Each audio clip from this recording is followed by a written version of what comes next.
one goal of genetics is for individuals to be able to figure out how likely it is for a parent to pass a trait on to its offspring.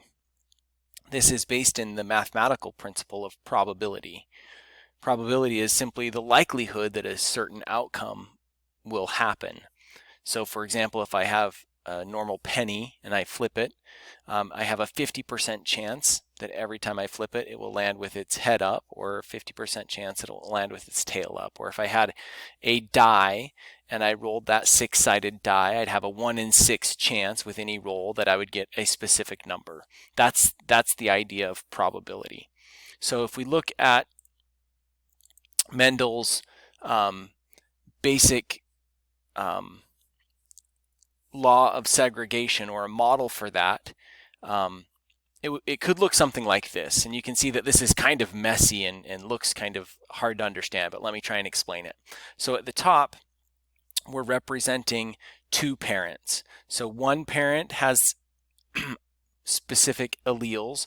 In this case, a big T with a little t would mean these are heterozygous alleles. So they have one copy of the dominant allele and one copy of the recessive allele. This could be, for example, alleles for the height of a pea plant. So tall is the dominant gene or the dominant allele, and dwarf or short is the recessive allele. So one parent would have these heterozygous alleles, and the other parent has those same heterozygous alleles, because this is representing the F1 generation.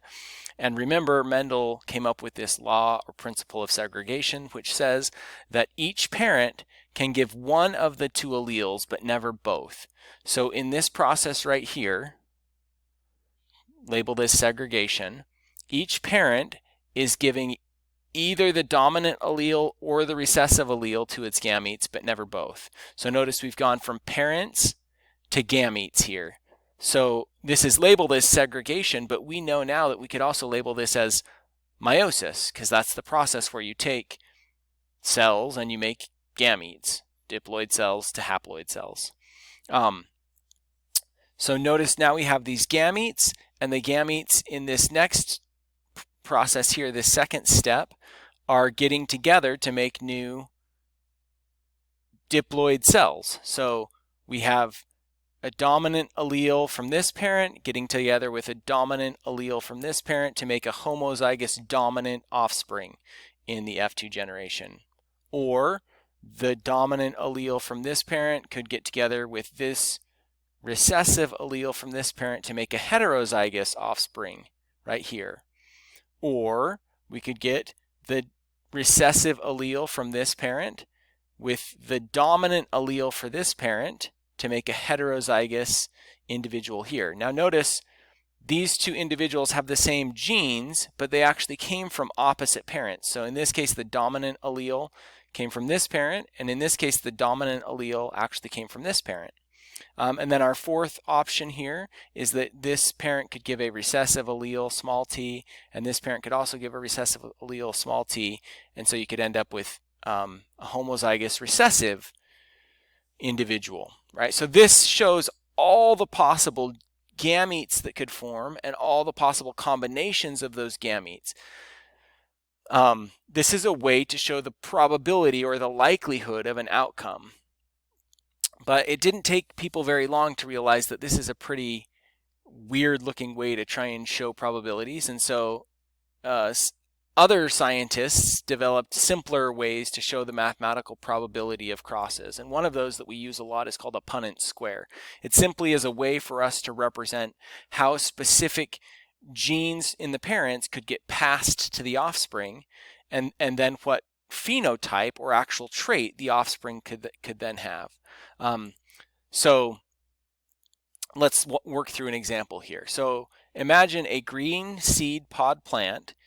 So the genes are big G, so this is homozygous dominant, is crossed with a green seed pod plant, which is big G, little g. So this would be called heterozygous. So the first step in any one of these Punnett square problems is to identify what are the genes of the parents. So I usually write down the word parent cross to represent the idea that I'm looking for the genes that the parents have. So I take these genes, homozygous dominant, I write them here. The X means crossed with, and I take the genes from the second parent and I write them on the second line. So it looks like this. So this is my first step, is just identify what the parent genes are. My next step is to actually use the Punnett square. So on the outside of the Punnett square is where I show the process of meiosis, or the process of segregation. So this parent has big G genes, but how many of those can they give to each offspring? Only one, right? They can only give one of the two alleles that they have. So this parent can give either a big G or a big G. This parent can give either a big G or a little g. So we show that by writing these letters on the outside of this Punnett square. So we take this parent's genes, we write one possible allele here and the other allele here, and we do the same thing with this parent's genes. Does it matter which letter we write in which area of the Punnett square? Not really. As long as the genes from one parent go on one side and the genes from the other parent go on the top, it doesn't matter who goes on top and who goes on the side. Then, inside the Punnett square, we list the genes of all the offspring. So essentially what we're showing is, what are all the possible gene combinations? So if this parent gives a big G and this parent gives a big G, inside of this box we would get big G, right? And then if we do the same thing for every box. So this box would get a big G from here and a big G from here. This box over here would get a big G from here and a little g here. This box down here would get a big G from here and a little g from here. So it would be filled out something like this. So we list all the possible all the possible offspring that could form, right? These are the gametes that could form out here. And then these are the offspring, or the zygotes, that could form if those gametes got together. And then we list the genotypes of all of the offspring. So the first step is just to list the possible gene combinations. So you can see here there's two different possible gene combinations. We have big G genotype, or homozygous dominant genotype, and we have heterozygous genotype, big G with little g. So we list those genotypes, and then we list how many there are. So for big G genotype, homozygous dominant, there are 2 of the 4, or 50%. For big G, little g, or heterozygous, 2 of the 4, or 50%. And then we list the phenotypes. To list phenotypes, we look at the genotype and we think, okay, what did those genes represent? Big G represented green pea pods, and little g represented yellow pea pods. So since all of these offspring, 100%, have at least one copy of the dominant gene, that means 100% are going to have the phenotype of green seed pods. So on your homework, you'll see that we have a whole bunch of example problems where you're going to just work through these 4 processes of figuring out the parent cross, writing down the Punnett square, listing the genotypes, and then listing the phenotypes. So many of them look like this first problem, where it says a green pea plant is crossed with a yellow pea plant. The first step, of course, is just figure out what the parent genes are. The second step would be to go through and fill out the Punnett square. So you'd fill out the Punnett square using those parent genes. Then you would go through and fill out the genotype and phenotype combination. I'll let you go ahead and do that for question number 1. But then the questions on the back, mostly the front looks about like this. The questions on the back get a little bit harder. Here's an example. Question number 7, a homozygous dominant brown mouse is crossed with a heterozygous brown mouse.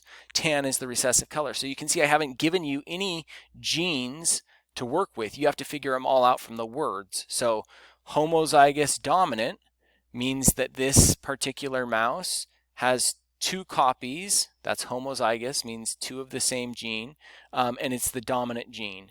And since the mouse is brown, we know that that gene is a gene for brown fur. So we would use a capital B to represent the dominant gene. This is homozygous, so this mouse has 2 copies of the capital B gene, and it's crossed with a heterozygous brown mouse. So again, the mouse has brown fur. It's heterozygous though, so that means it has two different kinds of genes. That would be one dominant gene, which makes it brown, and one recessive gene. And we can see here that the recessive gene is for tan-colored mice. So our first step would be to write down the parent cross, and then we'd go through the same process. Make a Punnett square, list the possible genotypes, and list the possible phenotypes. Again, I'll let you go ahead and actually work through that problem on your own. Good luck with homework. Please check in with me if you have any questions.